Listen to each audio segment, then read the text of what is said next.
Babukeli beMakhiwa TV nje obwazi ukuthi namhlanje esiguphinasi la ngoPresident Street namhlanje nomanjani kumasipala abaqulusi buzovula wona ke lomgwaqo ukhona ke namhlanje ke ubaba umeya uMkhwanazi ke engimnaye nje khona la nokuyimeya eyakhona la ebaqulusini. Meya sikubingelele siphinde sikwamukele nomanjani kuMakhiwa TV. Ngiyabingelela mfowethu kuwe nababukeli balolu hlelo lwakho lweMakhiwa TV. Namhlanje njengoba sazi ukuthi sikhona la ngoPresident Street mhlawumbe umunye uzoyibuza ukuthi sizokwenzani la besenzani namhlanje. Cela usipha nje ukuthi namhlanje mhlawumbe bekwenziwani.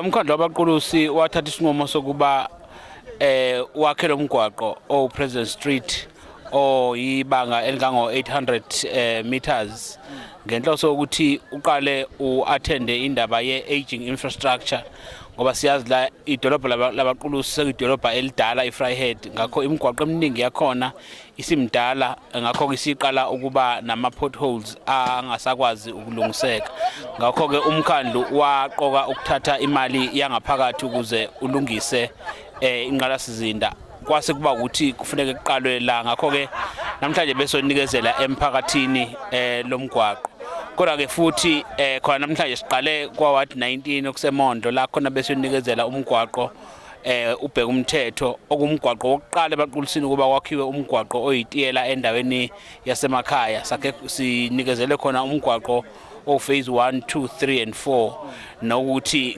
emavikeni amabili edlule ngangiyokwethula inkontileka ezokwakha phase 5 ukuze le ndawo yonke ibe nomgwaqo oyitiyela ngakho ke kodwa mhlawumbe okunye okubaleka kakhulu umsakazi lo mgwaqo asiwakhanga ngemali kaMiki okuyi municipal infrastructure grant eqhamuka kahulumeni omkhulu kodwa siyakhe ngemali yama ratepayers siyakhe nge-internal project ngakho ke kubalekile kakhulu ukuba sizojabula nabantu bala edolobheni ngenxa ukuthi sebethola umgwaqo osezingeni elibafanele.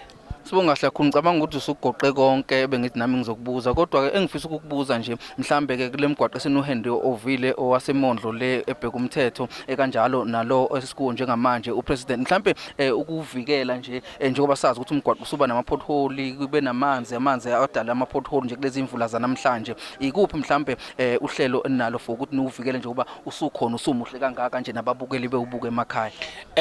Msakazi kudabula baleke kakhulu ngiyajabula lithinta eMondlo ngenza icommitment ukuthi sizozama ukuthi sithole uhlelo lwama EPWP azokwazi ukusihlela umgwaqo waseMondlo azoqhamuka khona kwa ward 19 kwabheka umthetho ngoba lapha yakunomgwaqo onke okuthola ukuthi kungena inhlabathi emgwaqweni uma ke wangena inhlabathi makunizulu inhlabathi ivimba amanzi yenze bese kuma amanzi emgwaqweni ngakho i-lifespan yomgwaqo kuyenzeka inciphiso ukuthi kuhlala amanzi ngakho kufanele from time to time siwa clean siwasuse inhlabathi ukuze amanzi angami emgwaqweni nawo ke lo uma ke kwaba khona nje into encane eyenzekayo kuba kuvele i-pothole kufanele iattendwe ngaleso sikhathi kunokuthi kulindwe aze amakhulu ama-pothole kodwa msakazi okunye namhlanje ngiqeda unyaka ngisehhovisini likameya ngaleli langa nyakenye ngo2023 ngaqokwa umkhandlu kuba ngibe umeya ngomhla ka20 June ngakho ke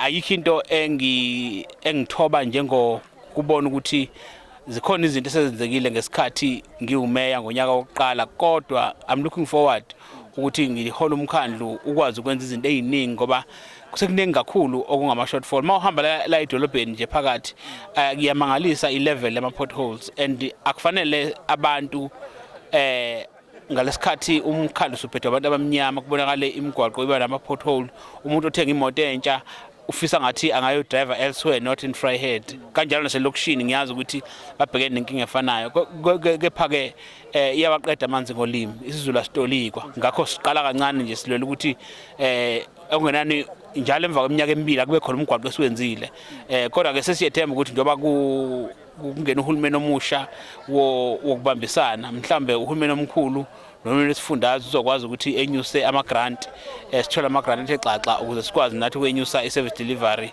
iye kubantu bakithi. Mhlambe nje sikubongele ngokuthi uqede nomanjani kunyaka namhlanje uphethe umeya wakhona la ebaqulusini sikhalalisele futhi mhlambe ikuphi ongafisa nje ukudlulisa since uqede unyaka mhlambe ama challenges okwabhekana nawo kanjalo futhi nezinto othe wazenza wabona ukuthi kuyenzeka lokhu njengoba nje engiqede unyaka. Mhlambe kakhulu ukubonga amakhansela ne-administration. Amakhansela kakhulukazi angikaze ngicabanga ukuthi ngiyothola isupport engaka kumakhansela, including amakhansela opposition. Uma ungabuka ama-record la ngisuke ngisemphakathini khona, akwenzeki amakhansela ikakhulukazi opposition angabikho, ikakhulukazi la aku-exco. Ngakho-ke selokhu ngifikile ngikaze ngiyithole i-opposition la ngi-oppose khona uma ngifuna ukuthuthukisa abantu baseBaqulisini njalo ngithola isupport. Kade ngixoxa nje ngithi mina kusho ukuthi indaba ye-Government of National Unity eBaqulisini kade sayiqala, ngoba njalo siyakwazi ukusebenza ndawonye kungekhathalekile ukuthi sehlukene kangakanani ngembono yezepolitiki. Kodwa mhlambe ongama-challenges ke udaba lokungabikho kwemali. Ayikho imali izwe lonke. Uma abantu bebalahlekelwa imisebenzi, abantu bengasebenzi indawo, abantu akufuneka bakhokha ama-rates bayancipha. Ngakho uma abantu bonke beba indigent kuyawuphazamisa kakhulu ukusebenza komkhandlu. Kodwa with the little that we have, we'll try to go 1,000 miles. Senza noma yini esemandleni ethu kuba silekelela abantu bethu. Sibonga kakhulu isikhathi kanjalo nethuba uthe wasipha lona namhlanje usukwini baba Mkhwanazi. Bekune youth indaba sikubambe nje ngayo, mhlambe uma ngasithi nje kancane singababukeli beMakhwaya TV kanjalo nomphakathi. Wangisiza ngakisha ngakhohle indaba ebalekile. Angazi angilalanga ebusuku bangalelo langa ngicabanga ukuthi ingenzani intsha yaseBaqulisini. Turnout was out of this world. The contribution by intsha yethu and i-contribution by ama-panelists konke nje mina yaba ngaphezulu kwalokhu engangicabanga. Kodwa angakuthola ukuthula uma ngingakayitholi impendulo ezanele zentsha eyayiveza kulo yamhlangano.